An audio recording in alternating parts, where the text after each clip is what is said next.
तो मेरे छोटे भाई और बहनों, स्वागत है आपका अपने चैनल वेदांतु में। होप कर रहा हूँ कि आप सभी लोग जहाँ कहीं भी हो एकदम स्वस्थ हो, मजे में हो और पढ़ाई कर रहे हो। आज फिर से हम वन शॉट में पढ़ने वाले हमारे एसएसटी का chapter number 5, that is universal franchises and India's electoral system.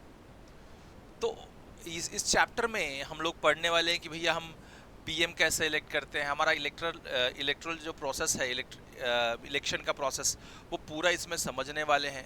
हम सीएम कैसे चूज करते हैं, वो सारे जितने भी वोटिंग से रिलेटेड जितने भी चीज़ें हैं वो सारे हम इसमें कवर करने वाले हैं। ये चैप्टर में कवर करने वाले हैं। तो वन शॉट में करेंगे ऑब्वियसली, तो संक्षिप्त में करेंगे। मैं चाहूँगा कि सब लोग हर एक चीज़ जानने के लिए वीडियो के एंडिंग तक बने पड़े रहें। तो चलिए स्टार्ट करते हैं हम आज का एसएसटी क्लास 8 का chapter number 5, that is universal franchises and India's electoral system. अब मुझे ये बताइए ज़रा कि who are the franchises by the way, इसके स्टेक होल्डर कौन है? जो इंडियन इलेक्टोरल सिस्टम है, इसके स्टेक होल्डर हम लोग खुद है ना, वोटर्स हैं। हम लोग हर सिटीजन्स हैं। जो भी सिटीजन बिलोंग्स टू इंडिया, अब हम इंडिया के बारे में बात करते हैं, इंडिया के ही रिस्पेक्ट में दिस इलेक्शन के बारे में बात करेंगे। सो इंडिया के इलेक्शन के स्टेक होल्डर्स कौन कौन है, फ्रेंचाइजी कौन है भाई? हम all citizens which are Indian citizens, तो वो सारे लोग हैं। तो यूनिवर्सल अडल्ट फ्रेंचाइजीज का मतलब हम किसके बारे में बात कर रहे हैं? हम अपने सिटीजन्स के बारे में बात कर रहे हैं जो भी वोटिंग के लिए लायबल है। ओके, तो चलिए हम देखते हैं कि व्हाट इज द मीनिंग, कौन कौन से ऐसे लोग हैं जो इसके स्टेक होल्डर होंगे। तो आपको मैं बता दूं कि जो भी सिटीजन ऑफ इंडिया है, जो भी सिटीजन ऑफ इंडिया है और 18 साल और उससे बड़े हैं, वो सारे राइट के अधिकार, ये वोट के अधिकार रखते हैं। So meaning is every adult citizen which is 18 years and above has a right to vote, irrespective of caste, religion, education, income, सारे, ठीक है। कोई गरीब, कोई अमीर, कौन से कास्ट का है, कौन से जेंडर का है, कौन से एजुकेशन, क्या एजुकेशन है भैया, बहुत ज़्यादा पढ़ा है, कम पढ़ा लिखा है, ऐसा कोई मैटर नहीं है। Every citizens of India which is 18 year and above, जो पढ़े लिखे हो नहीं हो, लड़का हो लड़की हो औरत हो जो भी हो, जो 18 साल और उससे बड़े हैं, they has a right to vote।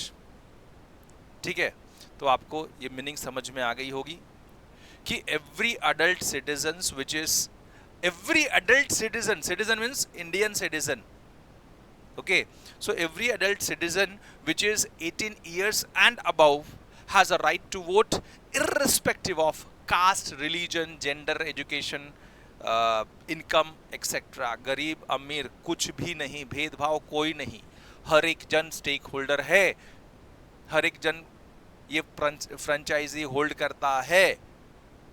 ठीक है, हर एक जन का इक्वल अधिकार है। यही तो खूबसूरती है ना डेमोक्रेसी की, कि चाहे गरीब हो, चाहे अमीर हो, चाहे हिंदू हो, चाहे मुसलमान हो, चाहे सिख हो, चाहे ईसाई हो, कोई भी हो, सारे इक्वल राइट्स एंजॉय करते हैं of voting. So they all are equal franchises of this अपना voting, vote to vote. So ये बात समझ में आ जानी चाहिए, मीनिंग समझ में आ गई होगी, ये बात समझ मैं होप कर रहा हूं। उसके बाद में कॉन्स्टिट्यूशनल बेसिस, तो आपको कॉन्स्टिट्यूशन में, हमारे कॉन्स्टिट्यूशन को जानना पड़ेगा। So there are total 326 articles. कितने आर्टिकल्स हैं हमारे पास? 326 articles in our Indian constitution. So constitutional basis क्या है हमारे कॉन्स्टिट्यूशन में? There are 326 articles. अब जो हमने मीनिंग पढ़ा था कि जो भी सिटीजन ऑफ इंडिया हो, citizen, adult citizen which is 18 years and above has a right to vote irrespective of caste, gender, education, income and etc. religion etc. जो भी है. So ये जो 18 साल हुआ वो कब हुआ? इन द ईयर 1988. उसके पहले तो चेंज ऑफ जो एज हुआ 18 years, that is 1988 में हुआ. उसके पहले that age was 21. That age was 21 years.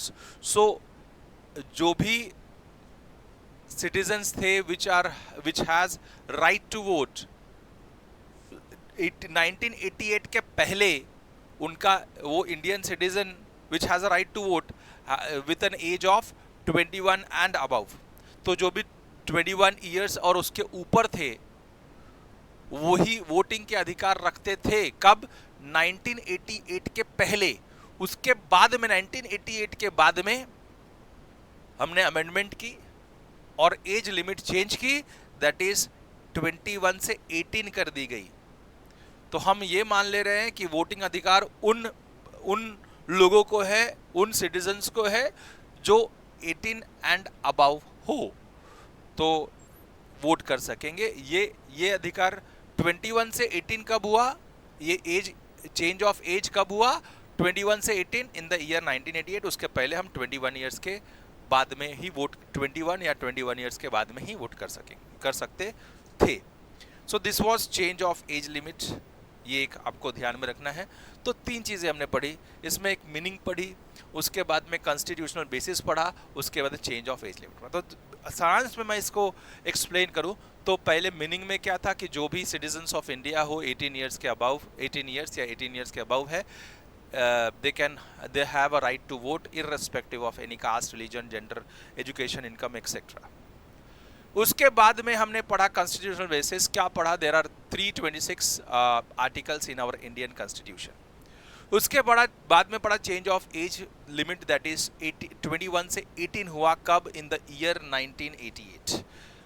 ये हो गया. अब हम चलते हैं और पढ़ते हैं what is the importance of this franchise. Franchise होना क्या इंपॉर्टेंस रखता है? तो भैया हमको इक्वल ट्रीट करता है वो, है ना. अब एक वोट की कीमत, हर एक जन की कीमत एक वोट है.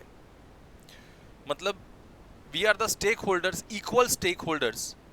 हर एक सिटीजन्स इक्वल स्टेक होल्डर है अपने इंडियन इसमें, मतलब इलेक्शन सिस्टम में, है ना. 1 person 1 vote. सो वही बताता है इंपॉर्टेंस क्या है. पहला, it ensures equality. It ensures equality. All votes have equal values. सारे वोट्स, जो भी गरीब के हो या अमीर के हो या चाहे लड़का के हो, मतलब आदमी के हो चाहे औरत के हो, कोई भी हो, हर एक वोट का इक्वल इंपॉर्टेंस है. It strengthens democracy. अब इसकी वजह से क्या होता है? हमारी डेमोक्रेसी और ज़्यादा स्ट्रेंथ हो जाती है. मैंने पहले ही बताया था हमारे डेमोक्रेसी जो चल रही है because of this election system which is fair and free. हमको जिसको मन करता है उसको वोट देंगे, वो आपके ऊपर है. और हर एक जन क्या है? इक्वल वोट कैरी करता है, चाहे गरीब हो, चाहे अमीर हो, चाहे कोई भी जेंडर का हो, चाहे कोई भी कास्ट का हो, उसमें कोई बायस्ड नहीं है, है ना. सबका इक्वल अधिकार है चूज करने का. That's why it strengthen democracy, giving everyone a voice. हम जिसको चाहे इलेक्ट करे, वो हमारे वोट करे, वो हमारे ऊपर है. हमको जो पसंद आता है उसको वोट हम कर सकते हैं.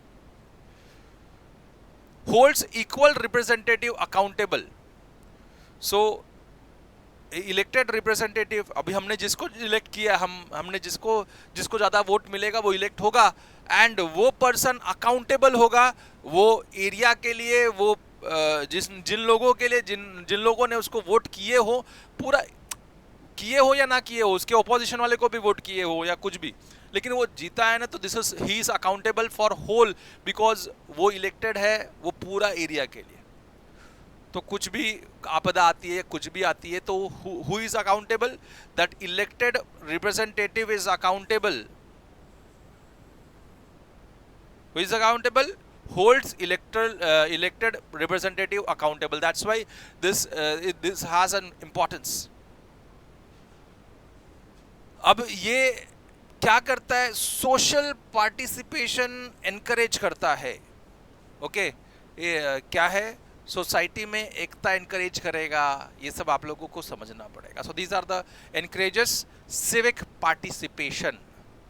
It encourages civic participation. So these are the importance of universal adult franchises.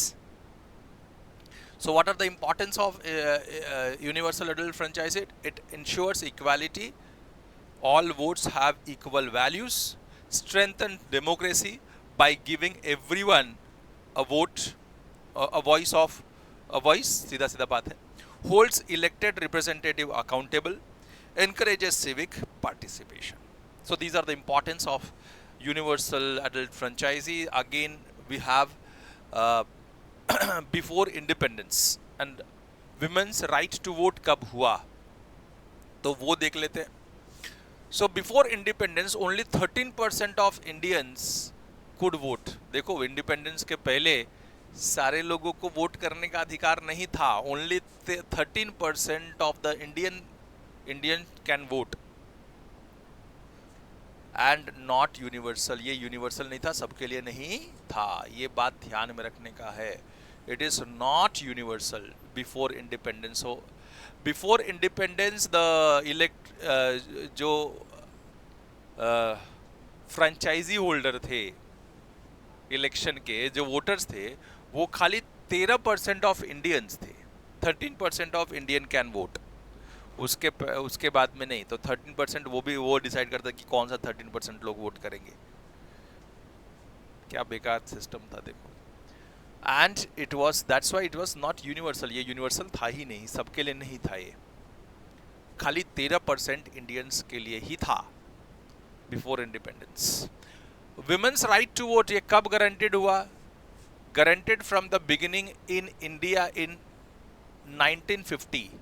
सो महिलाओं को अधिकार मिला वोट करने का कब? 1950 में. So women's right to vote is granted from the beginning of 1950. बहुत सारे कंट्री के पहले ही हमारे कंट्री में ये हो गया था. बहुत सारे कंट्री में तो हाल ही में लागू हुआ है. बहुत सारे अरब देश में अभी अभी लागू हुआ है right to vote for womens. उसके पहले उनको अधिकार ही नहीं था वोटिंग करने का. सो वोटिंग करने का अधिकार विमेन्स को कब मिला? इंडिया में 1950 में मिला. ये बात ध्यान रखिए. एंड ये भी 1915 was much ahead then many countries. तो ठीक है, ये बात तो अच्छी है कम से कम. सो ये आपको समझ में आ गया होगा. अब हम चलते हैं एक्सेसिबिलिटी ऑफ वोटिंग. ओके, तो election commission measures voting from home for early and elderly. So voting from home for elderly and person with disabilities. तो जो भी दिव्यांगजन हैं या जो भी बूढ़े लोग हैं जो ऑब्वियसली चल नहीं पा रहे हैं, तो वो वोट कैसे करेंगे? So in the year voting from home, ये क्या हो गया? घर से ही आप वोट कर सकते हो, ऐसा लागू कर दिया गया इन द ईयर 2024. ये कब से लागू हुआ? 2024 से लागू हुआ है कि अगर आप घर से बाहर नहीं निकल सकते हो, मतलब कोई भी डिसेबिलिटीज हो, डिसेबिलिटीज या मतलब दिव्यांगजन जो भी हैं, या कोई भी एल्डरली बूढ़े हैं जो घर से बाहर नहीं निकल सकते, तो उन लोगों को घर से ही वोट करने का अधिकार मिल चुका है. ये बात आप ध्यान में रख लीजिए.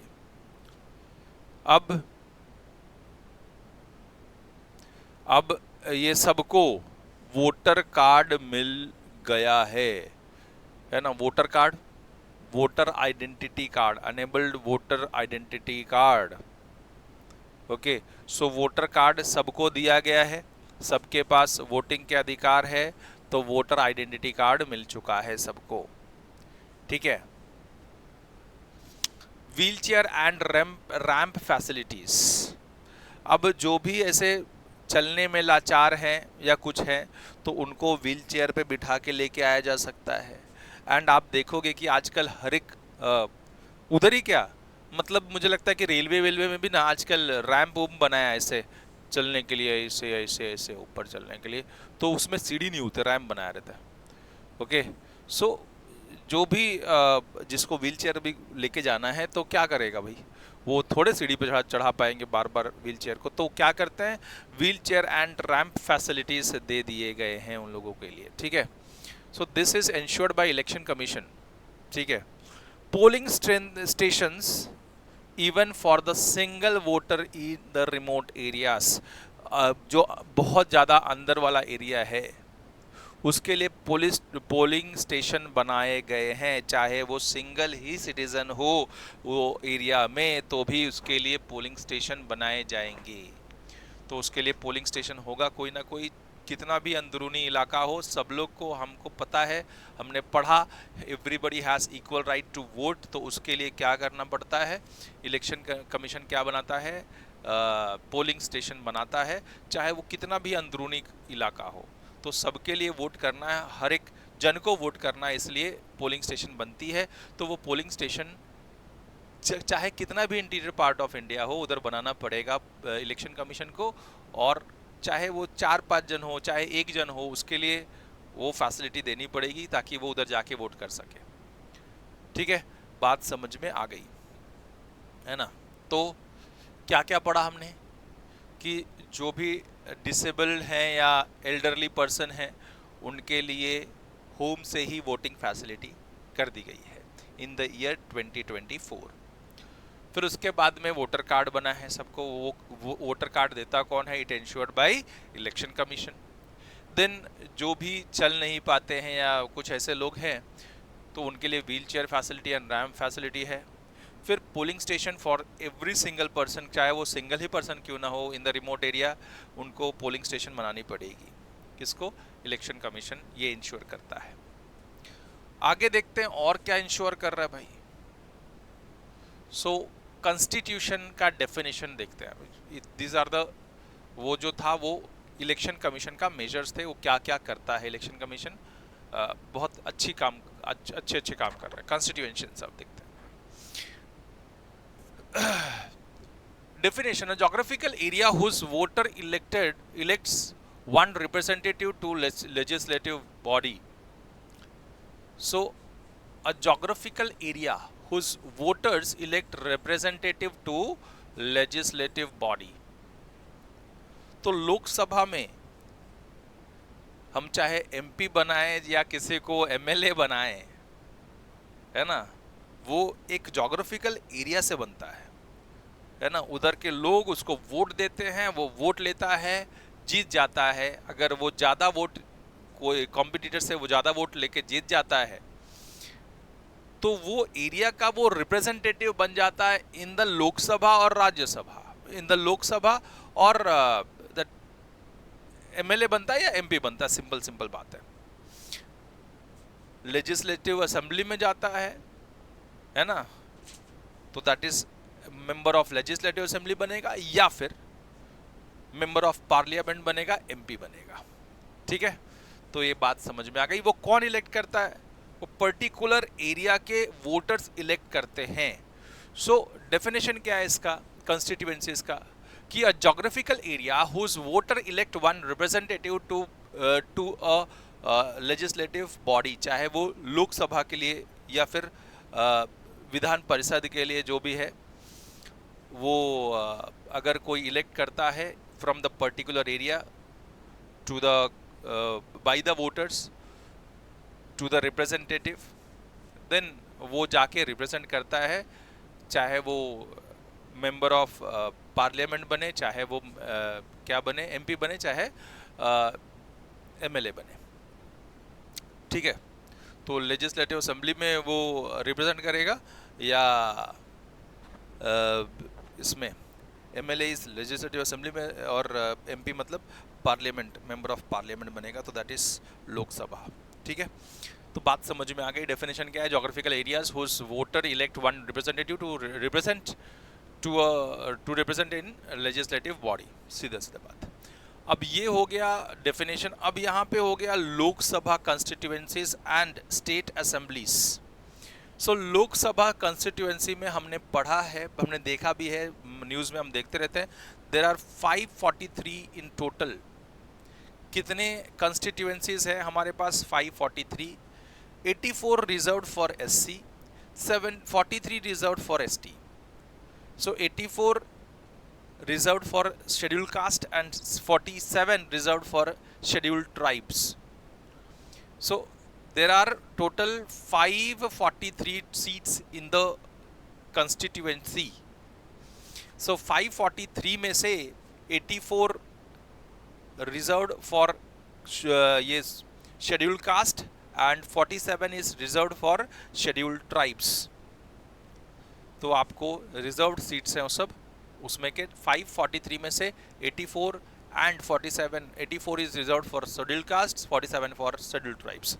नाउ स्टेट असेंबलीज में ईच स्टेट, ये लोकसभा का था, ठीक है, मतलब सेंटर का ये सेंटर का कॉन्स्टिट्यूएंसी, सेंटर में जो इलेक्शन होता है दैट इज लोकसभा, जिससे हम प्राइम मिनिस्टर इलेक्ट करते हैं, जिसमें है ना वो, उसके लिए। अब इसमें से 543 में से एक जन कोई प्राइम मिनिस्टर बनता है, जिसको भी ज़्यादा ये मिलेगा, सपोर्ट मिलेगा, जो पार्टी ज़्यादा जीती है या कोलिजन गवर्नमेंट जो भी जीती है, उनके जो हेड होंगे, जो मुखिया होंगे, मतलब उसमें से इलेक्ट करेंगे, भैया ये हमारे हेड हैं तो इनको बना दिया जाए, तो उन लोगों को बना दिया जाता है। State assembly, each state union territory, each state या union territory is divided into assembly constituency. State हो या यूनियन टेरिटरीज हो, they are divided into a state assembly. ठीक है, each state union territory is divided into assembly constitution, assembly constituencies. ठीक है, ये बात समझ में आ, जैसे हम सेंटर में करते हैं वैसे स्टेट में भी होता है। स्टेट में चीफ मिनिस्टर बनता है, या यूनियन टेरिटरीज में union territories is govern by,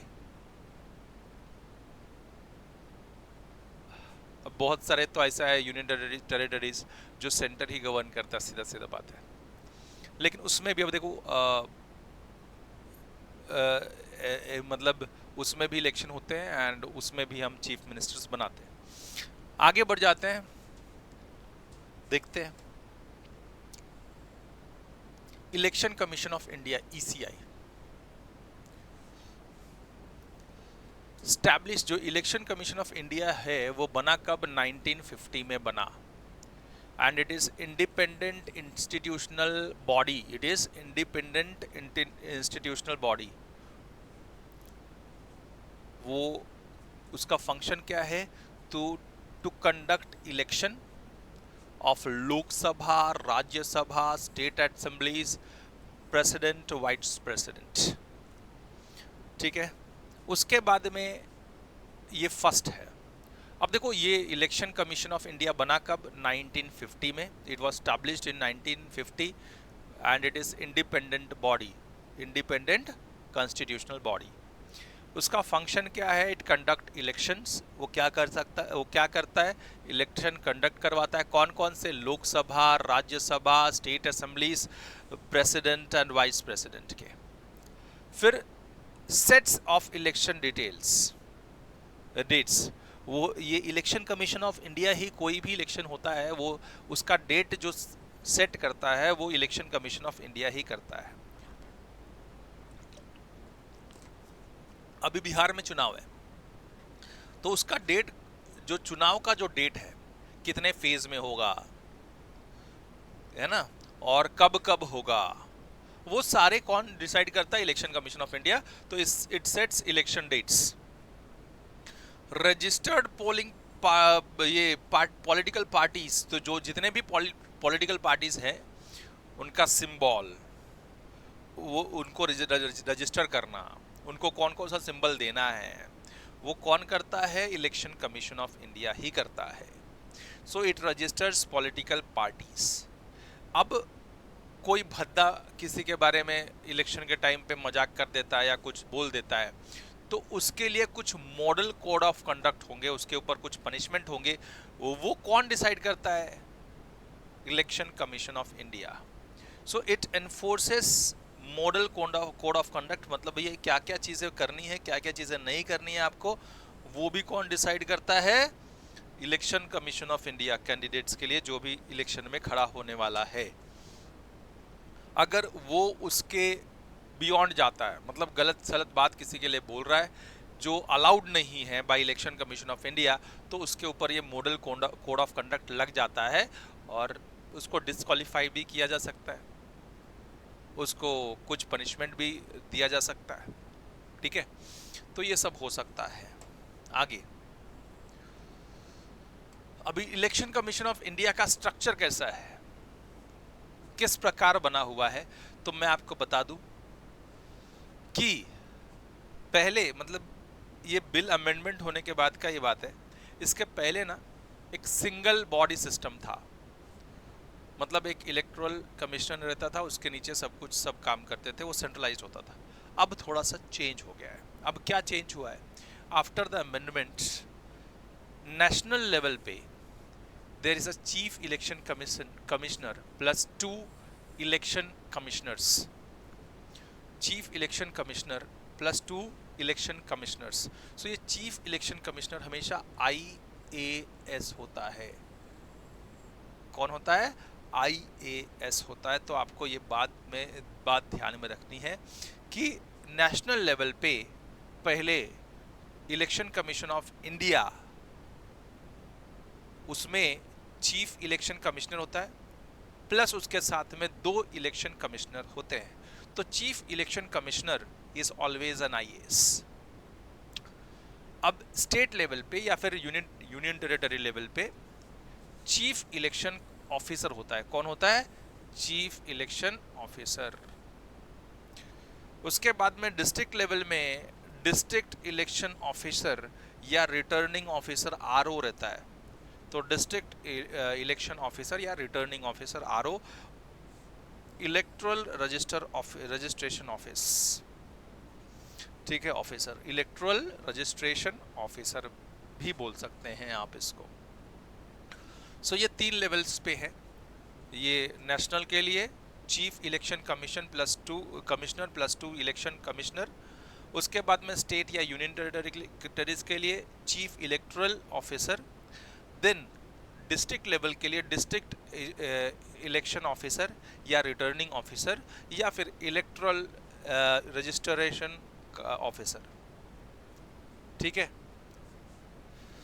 अब ये सब चीज़ें आपको ये बात बता दूं कि चीफ इलेक्शन कमिश्नर जो रहता है वो हमेशा IAS होता है और इनका जो पोस्ट होता है वो 6 इयर्स के लिए ही होता है, या फिर अगर वो 65 इयर्स के हो जाते हैं तो भी उनको भगा दिया जाता है, हो गया भाई तुम्हारा काम खत्म। तो एक तो वो 65 इयर्स एज हो जाए तो हटा दिए जाएंगे, मतलब ये 6 साल के पहले ही अगर 65 इयर्स के एज को हो गए तो हो गया भाई, तो तुम्हारा कार्यकाल खत्म। ठीक है, या फिर 6 इयर्स, मतलब अगर उनका 65 इयर्स नहीं होता है तो 6 साल के बाद 6 साल के कार्यकाल के बाद हटा दिया जाता है। इनका अपॉइंटमेंट जो है ना वो हमारे प्रेसिडेंट ऑफ इंडिया करते हैं, तो ये बात ध्यान में रखना है। एंड ये जो चीफ इलेक्शन कमिश्नर है वो बहुत मजे मारता है। इट इज़ वो जो चीफ इलेक्शन कमिश्नर है वो एकदम जैसे हमारा सुप्रीम कोर्ट का जज होते हैं, चीफ जस्टिस, पूरा का पूरा उनके टाइप का पूरा मजा ले लेता है। जो उनको मिलता है सैलरी वो इनको भी मिलता है सैलरी, जो उनको फैसिलिटीज मिलता है वो सारे फैसिलिटीज इनको मिलते हैं। तो ये बात ध्यान में रखिएगा, बहुत बड़ी पोस्ट है। अब वोटिंग प्रोसेस देखिए जरा। Checks voter first polling. तो पहले पोलिंग में क्या होता है? फर्स्ट पोलिंग में हम लोग जाते हैं तो फर्स्ट पोलिंग ऑफिसर बैठा रहता है, वो आपका ID, वोटर ID या लिस्ट में आप एंड आपके लिए उसमें लिस्ट में आपका नाम चेक करेगा कि भैया आपका नाम ये पोलिंग बूथ पे है या नहीं है। सो वो आपका नाम चेक करेगा, नाम जैसा रहेगा और आप फिर आपका आईडी कार्ड मैच करेगा एंड देन आगे भेजेगा। So this is first polling officer का काम है। सो फर्स्ट पोलिंग ऑफिसर क्या काम करता है, आपका आईडी कार्ड चेक करता है, लिस्ट में नाम चेक कर, लिस्ट में पहले नाम चेक करेगा, फिर आईडी कार्ड चेक करेगा, फिर आगे भेज देगा। ये this is a first polling officer, उसका काम। आप मतलब सीधा सीधा समझो कि हम वोटिंग पोलिंग बूथ पे गए हैं। पोलिंग बूथ पे गए तो पहले क्या चेक करेंगे उन लोग, मतलब पहला ऑफिसर जो बैठा रहेगा that is first polling officer and he always उसके पास कुछ लिस्ट रहती है, वो लिस्ट में आपका नाम चेक करता है और उसके हिसाब से आपका आईडी चेक करता है। बस इतना ही काम है। उसके बाद वो सेकंड पोलिंग बूथ पे भेजता है। तो सेकंड पोलिंग ऑफिसर क्या करता है, सेकंड पोलिंग ऑफिसर आपके नाखून पे इंक लगाता है। देखो ऐसा इंक लगा के आजकल फ़ोटो खिंचाने का बड़ा शौक चढ़ा है सबको, तो वही फ़ोटो खिंचाने के लिए वो इंक लगा के फ़ोटो खिंचवाता है। सो सेकेंड पोलिंग ऑफिसर क्या करता है, inks finger takes signature and gives a chit. एक चिट देता है, आपका सिग्नेचर लेता है कि हाँ आपका हो गया, और एक चिट देता है। फिर मतलब आप देखो प्रोसेस समझो, पहले आप गए हैं वोटिंग पोलिंग बूथ पे, तो फर्स्ट ऑफिसर चेक करता है लिस्ट में नाम और उसके बाद में देखता है आपका आई कार्ड, फिर आपको आगे भेजता है। दूसरा जो ऑफिसर बैठा रहता है सेकंड पोलिंग ऑफिसर, वो आपके नाखून में इंक लगाएगा, एक चिट देगा, सिग्नेचर ले लेगा, ठीक है। फिर वो आप आगे जाओगे, थर्ड पोलिंग ऑफिसर जो रहता है वो क्या करता है, कलेक्ट चिट, आपका वो चिट कलेक्ट करेगा और चेक्स इंक मार्क, आपका जो इंक मार्क है वो चेक करता है, okay. And voting on EVM, EVM पे वोटिंग जो हो रही है, ये क्या कर रहा है, ये आपका, आप समझ लो कि ये जो बैलेट पेपर में बैलेट पेपर जो डालते हैं उसके अंदर, बैलेट के अंदर, वो उसका इधर तक चल रहा था।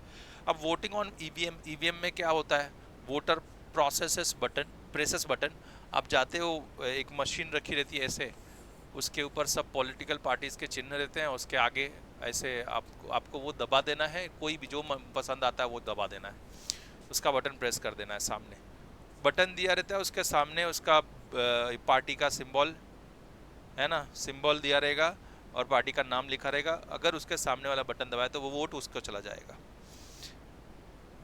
वीवीपैट स्लिप कंफर्मेशन वोट, ये करने के बाद में वीवीपैट पे एक स्लिप निकलती है, वो गिरती है उससे, ताकि पता चले कि ये पर्टिकुलर पर्सन ने वोट किया है ना, वोट कर दिया, तो वो स्लिप गिरती है उसमें।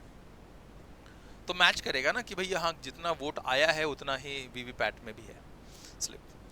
नोटा, अगर तुमको कोई पसंद नहीं है, कोई भी वो वीवीपैट में भी रहता है या, तो उसमें ना एक नोटा का रहता है बटन, मतलब वो अगर दबा दिया तो किसी को भी, मेरे को कोई भी कैंडिडेट पसंद नहीं है उसको मैं वोट चला जाएगा, ठीक है, कि किसी को भी वोट नहीं जाएगा, कि I am not interested in any one of the candidate.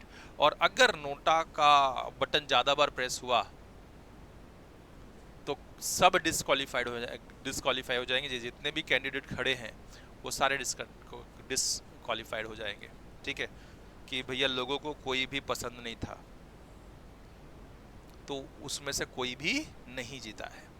तो ये आपको बात समझ लेनी चाहिए कि वोटिंग प्रोसेस क्या है। अगर हम बैलेट पेपर यूज़ करके अगर वोट करने जा रहे हैं, या ये वीवीपैट में, ईवीएम में भी हम वोट करने जा रहे हैं वीवीपैट से भी, तो भी कैसा होगा, पहले तो हम जाएंगे तो लिस्ट चेक होगी और आईडी चेक होगी, वो फर्स्ट पोलिंग ऑफिसर करता है। आपका नाम इसमें देखता है रजिस्टर में है कि नहीं, ये पोलिंग बूथ पे आपका नाम है कि नहीं, अगर नाम है तो आपका आईडी कार्ड देखेगा, उसके बाद में वो आगे भेजेगा, सेकंड पोलिंग ऑफिसर के पास भेजेगा, आपके फिंगर में इंक लगेंगे उधर, उसके बाद में उन लोग सिग्नेचर लेंगे एंड आपका एक चिट दे देंगे आपको। अगर वो मतलब वो वाला सिस्टम है, मतलब चिट में लिख के और डालने वाला, तो उसके बाद में वो चिट दे देंगे। थर्ड पोलिंग ऑफिसर के पास जाओगे आप, वो चिट उसको वो दे दोगे, जिधर भी मोहर मारना है, जो भी पार्टी को आपको वोट करनी है उधर मोहर मार के आप दे दोगे, तो वो चिट कलेक्ट कर लेगा और आपका इंक मार्क चेक कर लेगा, आपको जाने देगा आपका वोटिंग हो गया। या फिर अगर ये नहीं होता है तो आप क्या करोगे? अगर ईवीएम पे आपका वोटिंग चल रही तो आप क्या करोगे? आप जाओगे पहले, हाँ, वीवीपैट में सब सिंबल्स दिए रहते हैं, उसके सामने वाले जितने भी पार्टीज खड़ी हैं, जो भी लोग खड़े हैं, उनका सामने उनका सिंबल दिया रहता है, और उधर वो बटन प्रेस कर दिया मतलब उसको वोट चला जाएगा। उसके साथ साथ में वीवीपैट में स्लिप गिर जाता है फॉर द कन्फर्मेशन। अगर ये सब, उसमें से भी एक एक बटन होता है नोटा का, मतलब किसी को भी, हमको कोई भी कैंडिडेट पसंद नहीं तो आप उसको वोट कर दोगे। ज़्यादा नोटा पे अगर ये पड़ता है, वोट होती है, तो नोटा वाला मतलब क्या कर देता है, सारे कैंडिडेट्स को डिस्क्वालीफाई कर देता है। ये बात समझ में आ गई होगी सारे लोगों को। आगे बढ़ते हैं, अब मॉडल कोड ऑफ कॉन्डक्ट पढ़ते हैं। ये क्या होता है? सो purpose ensures free and fair election. तो ये क्या इंश्योर करता है? Free and fair election. मतलब जो इलेक्शन हो रहे हैं वो फ्री भी हो एंड फेयर भी हो, कोई किसी को थ्रेट नहीं दे सकता, ठीक है। सो मॉडल कोड ऑफ कंडक्ट लग जाएगा। अगर मैं जाके बोल दिया मैं इलेक्शन में खड़ा हूं और मैं जाके कैंपेन कर रहा हूं, बोल दिया भैया मेरे को ये वोट देना नहीं तो मार दूंगा, सो दिस इज ऑफेंस। आप ऐसा नहीं बोल सकते हो। मैंने करप्शन करने की कोशिश की, पैसा बांट के और सोचा कि वोट ले लूं, वो भी आप नहीं कर सकते हो। That is false mean of, मतलब आप सीधा सीधा वो जो भी गलत काम है वो आप लोग नहीं कर सकते हो। ये कौन इंश्योर करता है? Model code of conduct, and it is ये कौन ये करता है, पनिश करता है? इलेक्शन कमीशन इसके बेस पे मॉडल कोड ऑफ कॉन्डक्ट लगा देता है कोई भी कैंडिडेट पे, अगर गलत मीन्स वो इंश्योर कर रहा है अपने इलेक्शन में, तो मॉडल कोड ऑफ कॉन्डक्ट उसके ऊपर लग जाता है और वो डिस्क्वालीफाई हो सकता है। सो पर्पस क्या था मॉडल कोड ऑफ कंडक्ट लगाने का? ताकि ये इलेक्शन फ्री एंड फेयर हो, कोई भी थ्रेट के अंडर ये इलेक्शन ना हो, कोई भी अनफेयर मीन ना यूज़ किया जाए ताकि इलेक्शन डिस्टर्ब हो, है ना, और बायस्ड हो जाए। सो कोई भी अनफेयर मीन्स यूज़ नहीं कर सकता। तो ये क्या इंश्योर करता है? Purpose is to make election free and fair. ये कब इंट्रोड्यूस हुआ था? केरला में इंट्रोड्यूस हुआ था 1960 में, फिर नेशन वाइज इंट्रोड्यूस हुआ 1962 में। पहला जो इंट्रोड्यूस हुआ था वो केरला में हुआ था 1960 में, मॉडल कोड ऑफ कंडक्ट जो लगा था वो 1960 में केरला में लगा था। एंड नेशन वाइड, अब मैं आपको ये बताऊँ, देखो कोई किसी को गाली देता है, गाली देना भी अलाउड नहीं है अपने कॉम्पिटिटर्स को। गाली देता है, गाली गलौज करता है, उसको थ्रेट देता है या कुछ ऐसा धमकी देता है, कुछ रिलीजियस बातें बोलता है, कुछ कास्ट वाली बातें बोलता है, तो उसके ऊपर मॉडल कोड ऑफ कंडक्ट लग सकता है, ठीक है। सो ये फर्स्ट टाइम इंट्रोड्यूस हुआ केरला में 1960 में, फिर नेशन वाइड इंट्रोड्यूस हुआ, इम्प्लीमेंट हुआ 1962 में, एंड स्ट्रिक्टली एनफोर्स्ड फ्रॉम 1991। ये 1991 हाल ही में ही स्ट्रिक्टली इम्पोज हुआ है, ठीक है। चलिए बात समझ में आ गई। अगर किसी को कुछ बात सामने वाले का पसंद नहीं आता है तो वो जाके रिपोर्ट करता है इलेक्शन कमीशन को, भैया कि इसके ऊपर मॉडल कोड ऑफ कॉन्डक्ट लगाया जाए, इसको डिस्क्वालीफाई किया जाए क्योंकि इसने मुझे जान की धमकी दी है। तो वो इंक्वायर करता है कि हाँ ऐसा हुआ है या नहीं हुआ है। अगर नहीं हुआ रहेगा तो सामने छोड़ देता है, फ्री कर देता है, बरी कर देता है। हुआ रहेगा तो डिस्क्वालीफाई कर सकता है या वार्निंग देके छोड़ सकता है, वो उसके ऊपर है। रूल्स कैसे हैं? So rules are no use of government resources for campaigning. तो जो भी कैंपेन करता है, जो भी कैंडिडेट कैंपेन करता है फॉर द इलेक्शन, कि मैं अगर इलेक्शन में खड़ा हूं, तो जो कैंपेनिंग करता है वो गवर्नमेंट का रिसोर्स का इस्तेमाल नहीं कर सकता। अगर हमारे पीएम साहब हैं तो वो अगर वापस से इलेक्शन लड़ रहे हैं, तो अगर वो लड़ रहे हैं इलेक्शन, माननीय नरेंद्र मोदी जी हैं, अगर वो इलेक्शन में वापस से आ गए, इलेक्शन मतलब उनका कार्यकाल खत्म हो गया, इलेक्शन लड़ रहे हैं, तो ऑब्वियसली वो सरकारी तंत्रों का इस्तेमाल नहीं कर सकते for the campaigning. For campaigning he can't use government resources. वो अपना प्रचार प्रसार करने के लिए, अपने इलेक्शन का प्रचार प्रसार करने के लिए क्या नहीं कर सकते? गवर्नमेंट के रिसोर्सेस का, गवर्नमेंट तंत्रों का इस्तेमाल, सरकारी तंत्रों का इस्तेमाल नहीं किया जा सकता, नहीं तो उसके ऊपर मॉडल कोड ऑफ कॉन्डक्ट लग जाएगा। कोई भी मंत्री संतरी हैं भैया, वो तो सरकारी पैसे का इस्तेमाल कर लेंगे ना, सरकारी पैसा जितना हो सके उतना एडवर्टाइजमेंट कर लेंगे, फिर तो ये तो गलत बात हो जाएगी। तो फिर मतलब सामने वाला कॉम्पिटिटर इक्वल ये कैंपेनिंग तो कर नहीं पाएगा, तो फ्री एंड फेयर इलेक्शन कैसे हुआ? तो for free and fair election ये सब रूल्स बनाए गए हैं कि जो भी सरकार में है तो वो अपना वापस से अगर इलेक्शन लड़ रहे हैं, इलेक्शन हो रहे हैं, तो कोई भी लोग सरकारी तंत्रों का इस्तेमाल नहीं किया जा सकता, नहीं कर सकता। ठीक है, so that is first, no use और government resources for campaigning. Then second one, no new schemes projects during election.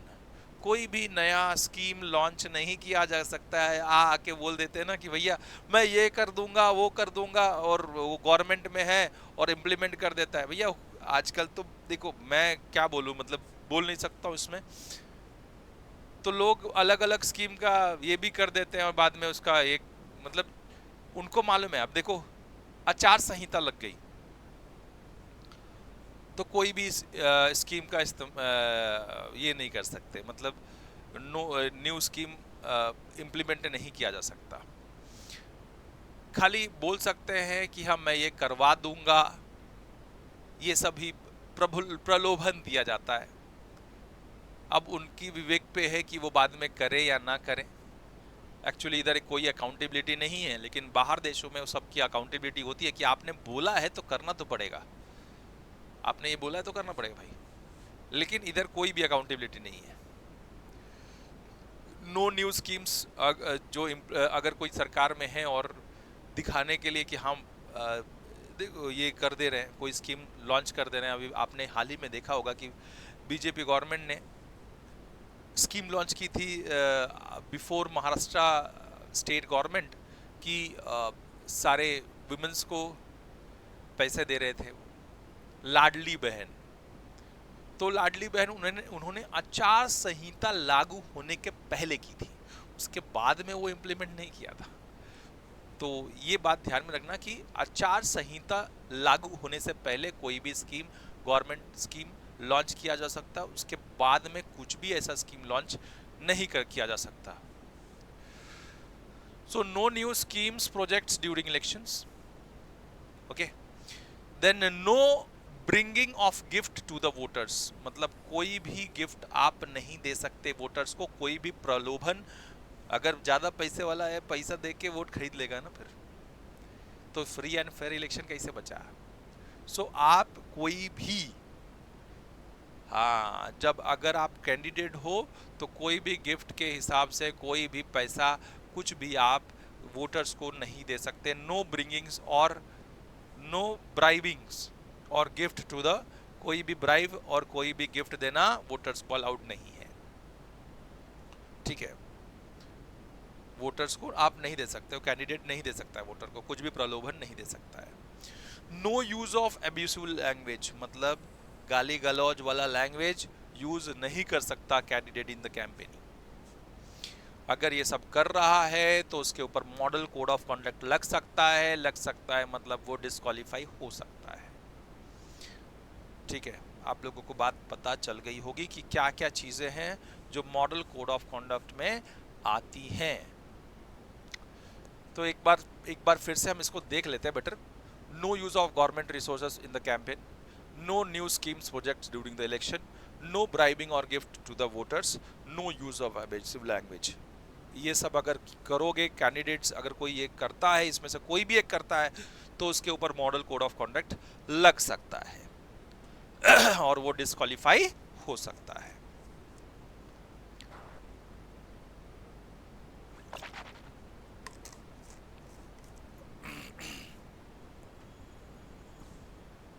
अब देखिए जरा आगे बढ़ते हैं और समझते हैं types of elections.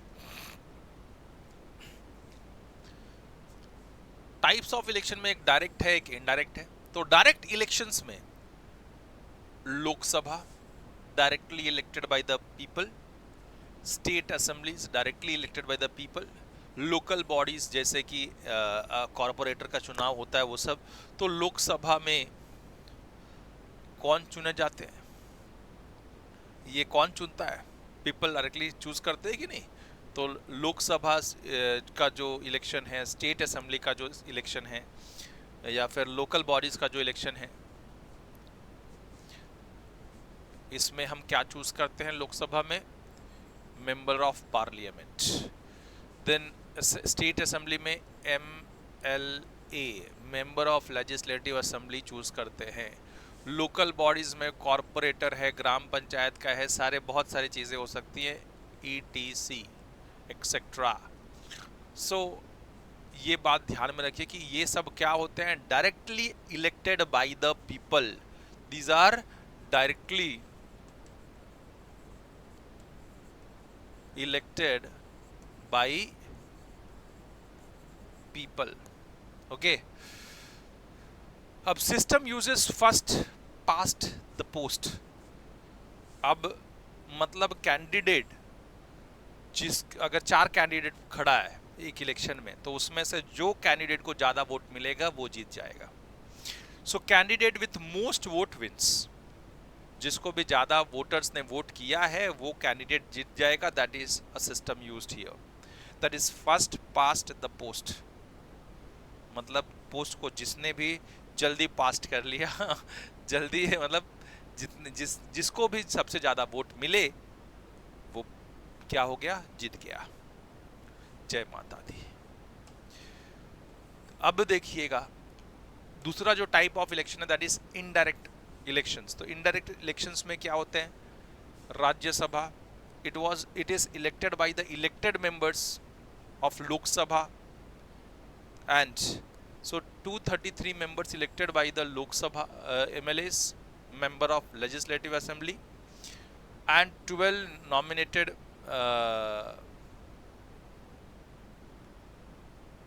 233 members were elected by the MLAs and 12 nominated by the President using single transferable vote system। तो आपको ये ध्यान में रखना पड़ेगा कि उसमें इसमें टोटल में से 233 members are elected by the elected MLAs, जो हमने इलेक्ट किया डायरेक्ट इलेक्शन के द्वारा।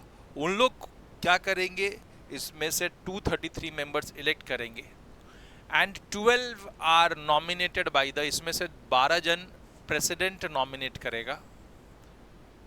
ठीक है, अब सीधा सीधा बात है, 233 are elected by the elected members, direct elected members, and that is MLAs choose मतलब इलेक्ट करेंगे, एंड 12 आर द प्रेसिडेंट जो इलेक्ट करेगा। Then president of India is elected by MPs MLAs using single transferable vote. तो MPs और MLAs का voting होगा, दोनों vote करेंगे और जो भी कैंडिडेट जीतता है, लेकिन ये इलेक्टेड मेंबर्स हैं जो इलेक्ट कर रहे हैं। तो प्रेसिडेंट का जो इलेक्शन होता है उसमें भाग कौन लेते हैं, जो इलेक्टेड मेंबर्स होते हैं वो भाग लेते हैं और उन लोग प्रेसिडेंट को इलेक्ट करते हैं। तो जो भी जीतेगा, जिसको ज़्यादा वोट मिलेगा इन लोग का, MPs का और MLAs का, वो जीत जाएगा।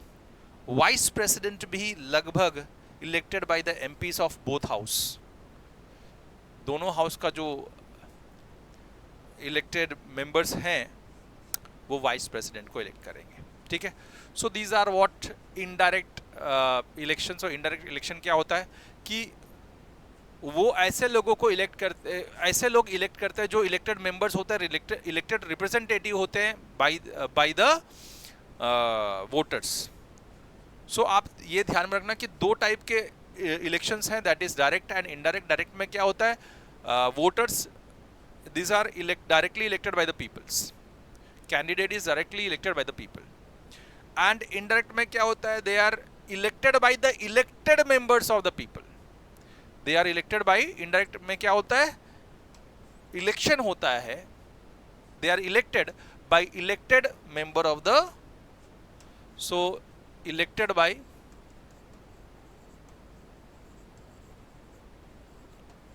इलेक्टेड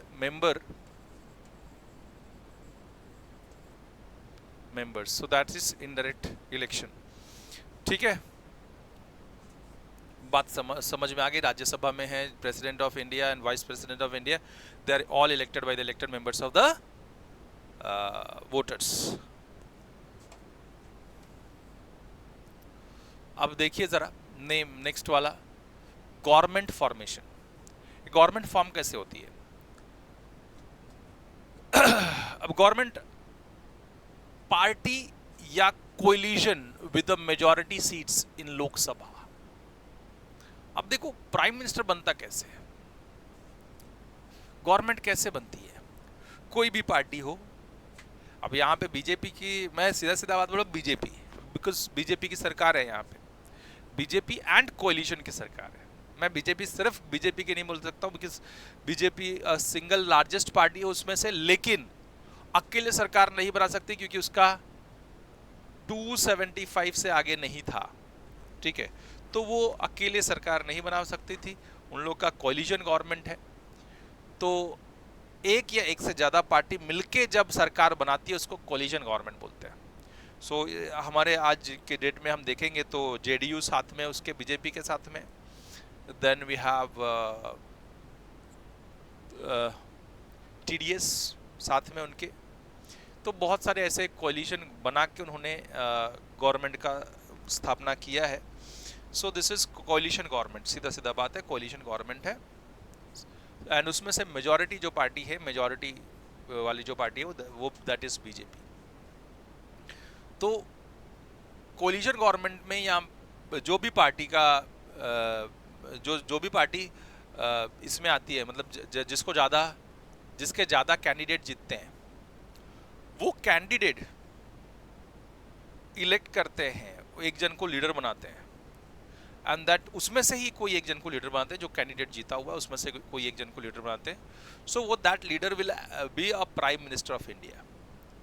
तो आप ध्यान में रखना है कि पार्टी या coalition with a majority seat in Lok Sabha, Lok Sabha का सबसे ज़्यादा सीट जिसके पास भी हो, एक पार्टी के पास हो या कोई कोलिशन पार्टी के पास हो, मिलीजुली सरकार के पास हो, तो उसमें से जो भी लीडर बनेगा फॉर्म्स अ सेंट्रल गवर्नमेंट, वो सेंट्रल गवर्नमेंट बनाता है। सीधा सीधा बात है, जो भी पार्टी के पास सबसे ज़्यादा लोकसभा की सीट होंगी वो सेंट्रल गवर्नमेंट बनाती है, और उसमें से जो लीडर होगा will become a prime minister of India. Similarly जैसे हमने सेंटर का देखा, वैसे स्टेट का भी होता है। मेजॉरिटी इन state assembly form state government बनाता है। सेम वैसे ही जो भी पार्टी हो या जो भी कोलिशन हो, मिलीजुली पार्टी लोग का एक संगठन, सो उस जो स्टेट असेंबली होती है उसमें की सबसे ज़्यादा सीटें जिसके पास होंगी वो स्टेट गवर्नमेंट बनाएगा, और उसमें से जो जिसके पास ज़्यादा सीटें हैं उन लोग मिलके कोई एक लीडर इलेक्ट करेगा उसमें से ही, और जो भी लीडर इलेक्ट होगा, जो भी लीडर बनेगा उसमें से, वो chief minister of that state बनेगा, ये यूनियन टेरिटरी बनेगा। ठीक है, बात समझ में आ गई आप लोगों को। अब हम बढ़ते हैं और आगे और समझते हैं चैलेंजेस टू इलेक्टोरल सिस्टम। क्या क्या चैलेंजेस हैं ये इलेक्टोरल सिस्टम में। अब ग्रोइंग इन्फ्लुएंस, ये देखो मीडिया का भी एक रोल होता है अलग अलग आजकल। तो क्या क्या चैलेंजेस है वो देख लेते हैं कि इलेक्टोरल सिस्टम में क्या क्या चैलेंजेस है, क्यों model of code of conduct लाया गया है। सो growing influence of money and power, पैसा ताकत बढ़ते जा रहा है लोगों का, कैंडिडेट का, जो खड़े होने वाले हैं, तो इन्फ्लुएंशियल रहेंगे वो, तो अपना पैसा और पावर का इस्तेमाल करेंगे ना। सो ये तो चैलेंज रहेगा इलेक्शन कमीशन के लिए कि इसको कैसे मेंटेन किया जाए for free and fair election. ताकि फ्री एंड फेयर इलेक्शन हो तो उसके लिए कुछ ना कुछ करना पड़ेगा। लेकिन एक चैलेंज तो है, तो that is a challenge that is growing influence of money and power is one of the challenges to the for the free and fair election for this electoral system. Similarly, criminal background के जो लोग हैं वो भी तो influence करेंगे ना election को. So this is one of the challenge to the free and fair election. अब क्रिमिनल बैकग्राउंड वाला है, हारेगा तो मार दूंगा सबको. वो थ्रेट करके जाएगा तो आदमी डर के मारे तो वोट कुछ ना कुछ तो करेगा ही ना. तो ये भी गलत मीन्स है, लेकिन ये एक तो है, ये चैलेंज ही है एक कि जो भी क्रिमिनल बैकग्राउंड वाले व्यक्ति हैं जो खड़े हैं इलेक्शन में, वो खुद ही एक चैलेंज है ये इलेक्टोरल सिस्टम के लिए.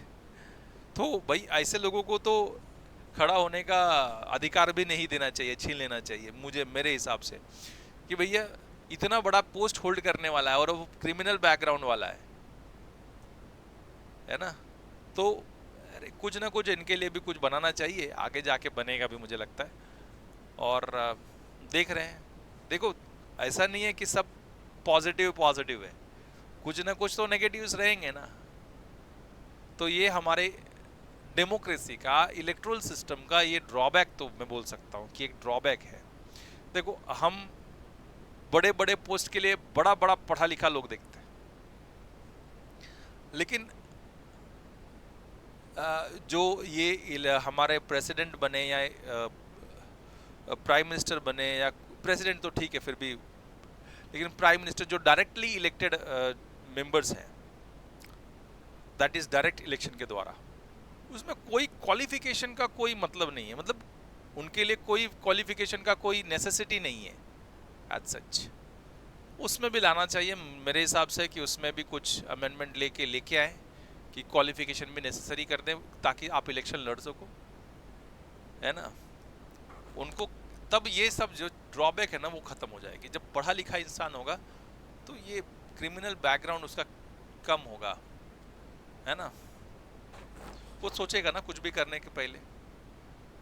तो ये बात ध्यान में रखिए कि अभी तो फिलहाल अपने इंडियन सिस्टम में, इंडियन इलेक्टोरल सिस्टम में ऐसा कुछ भी पढ़ाई लिखाई का कुछ है नहीं. बातें ज़रूर करते हैं, लेकिन ऐसा कुछ कंपल्सरली तुम प्राइम मिनिस्टर बनने के लिए इतना पढ़ा लिखा होना चाहिए ऐसा कुछ भी नहीं है. पता नहीं क्यों ऐसा किया गया है. ये उसके लिए भी कुछ एक मार्क डाल दो कि इतना पढ़ा लिखा रहेगा तो ये इलेक्शन लड़ पाएगा, इतना पढ़ा लिखा रहेगा तो ये इलेक्शन लड़ पाएगा.